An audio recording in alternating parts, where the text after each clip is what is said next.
Hello friends, good morning to all of you. आज के कुछ इंपॉर्टेंट करेंट अफेयर को डिस्कस करते हैं। हाल ही में किसने फोर्ब्स इंडिया लीडरशिप इवेंट में जेन नेक्स्ट इंटरप्रेन्योर का अवार्ड जीता है? तो इसका आंसर हमारा बनेगा ईशा अंबानी, जो मुकेश अंबानी की बेटी हैं। उन्हीं के द्वारा जेन नेक्स्ट इंटरप्रेन्योर अवार्ड जीता गया है। इनके बारे में और कुछ डिटेल्स जानकारी देखते हैं। तो रिलायंस रिटेल वेंचर लिमिटेड की निदेशक हैं, डायरेक्टर हैं, जिनका नाम ईशा अंबानी है। 12वें फोर्ब्स इंडिया लीडरशिप अवार्ड 2023 में जेन नेक्स्ट इंटरप्रेन्योर अवार्ड इन्होंने जीता है। इनकी बात करें तो 800 billion US dollar Reliance retail ventures limited की प्रमुख हैं और उन्होंने जियो मार्ट को इनके द्वारा लॉन्च किया गया है। इसके साथ साथ और जो पुरस्कार विजेता हैं उनका नाम देखते हैं। इस वर्ष के सीईओ के रूप में किसे नामित किया गया है? सी के वेंकटरमन, जो टाइटन के एमडी हैं। और लाइफ टाइम अचीवमेंट अवार्ड किनको मिला है? ए एम नायक, जो कि मिला है चेयरमैन एचएल के हैं। तो ये नेम इंपॉर्टेंट होगा कि फोर्ब्स इंडिया लीडरशिप इवेंट अभी हाल ही में हुआ है, उसमें जेन नेक्स्ट इंटरप्रेन्योर अवार्ड किसको मिला है? ईशा अंबानी को मिला हुआ है। नेक्स्ट बात करते हैं, हाल ही में इलाहाबाद, छत्तीसगढ़ और पटना हाई कोर्ट के मुख्य न्यायाधीश कौन बने हैं? तो यहाँ पे 3 चीफ जस्टिस का एक तरह से अपॉइंटमेंट हुआ है, तो उनका नाम ध्यान रखना है। तो पहले नंबर की बात करें तो इलाहाबाद हाई कोर्ट के चीफ जस्टिस किसको बनाया गया है? प्रीतिनकर दिवाकर को इलाहाबाद हाई कोर्ट का चीफ जस्टिस बनाया गया है। और जस्टिस रमेश सिन्हा, जो पहले इलाहाबाद हाई कोर्ट के थे, अब इनको कहाँ शिफ्ट कर दिया गया है? छत्तीसगढ़ हाई कोर्ट का चीफ जस्टिस इनको बना दिया गया है।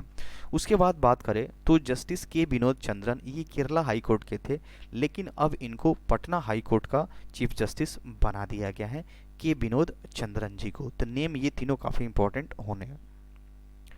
नेक्स्ट बात करते हैं, एक बुक रिलीज की जाएगी 5 अप्रैल को, जिसका नाम क्या होगा? इस बुक का टाइटल क्या होगा? आज़ाद। तो इस किताब रिलीज होने जा रही है। ये किताब किसकी ऑटोबायोग्राफी है? तो किसकी ऑटोबायोग्राफी है? गुलाम नबी आज़ाद। ये जम्मू एंड कश्मीर के फॉर्मर चीफ मिनिस्टर रह चुके हैं और यूनियन मिनिस्टर, सेंट्रल में भी ये मंत्री रह चुके हैं। इन्हीं के द्वारा इनकी अपनी ऑटोबायोग्राफी लिखी जा रही है, जिसका नाम क्या होगा? आज़ाद।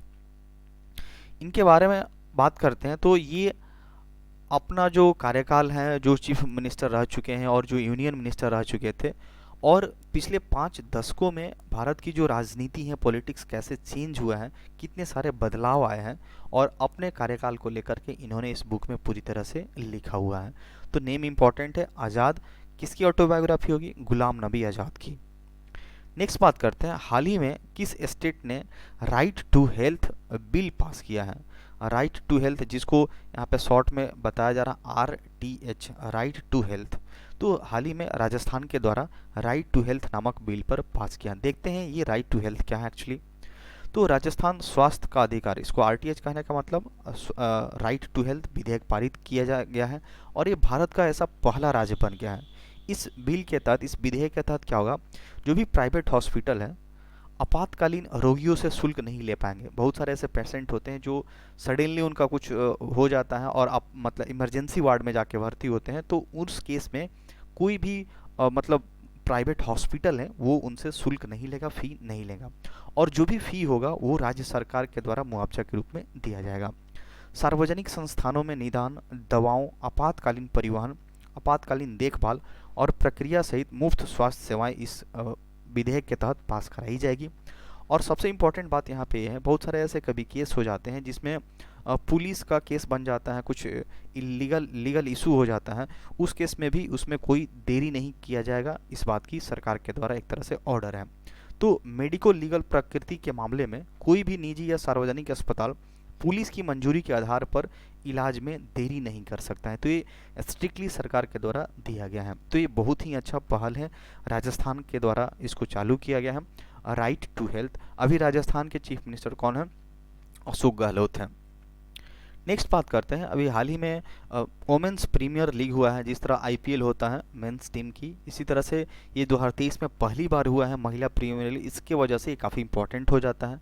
तो महिला प्रीमियर लीग जो कि 2023 का, इस ट्रॉफी का मतलब इसकी ट्रॉफी किसने जीती है, यानी फाइनल में कौन जीत गया है, कौन सी टीम जीती है? तो इसका आंसर बनेगा मुंबई इंडियंस। तो मुंबई इंडियंस भी एक वोमेन टीम है जो कि इस बार बनी थी। इससे रिलेटेड देखते हैं कौन, ये 4 मार्च से लेकर के 26 मार्च तक ये चला है, ये पूरा एक तरह से टूर्नामेंट चला है, वुमेंस प्रीमियर लीग चला है और मुंबई के बेब्रॉन स्टेडियम में इसका आयोजित किया गया था। बात करें तो फाइनल की, तो उसने दिल्ली कैपिटल्स को 7 विकेट से हरा दिया, यानी मुंबई इंडियंस और दिल्ली कैपिटल का फाइनल में मुकाबला था जिसमें मुंबई इंडियंस ने दिल्ली कैपिटल को 7 विकेट से हरा दिया है। मुंबई इंडियंस की कप्तान कौन है, हरमनप्रीत कौर।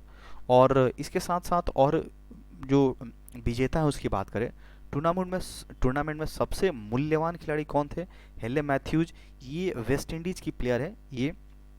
और ऑरेंज कैप कौन होता है, ऑरेंज कैप जो सबसे ज़्यादा रन बनाता है उसको ऑरेंज कैप मिलता है।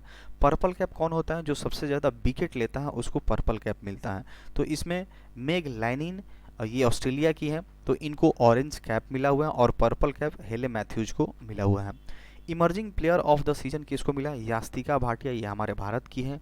और फेयर प्ले अवार्ड किसको मिला है, मुंबई इंडियंस और दिल्ली कैपिटल्स को। और catch of the season Harmanpreet Kaur को ही मिला हुआ है।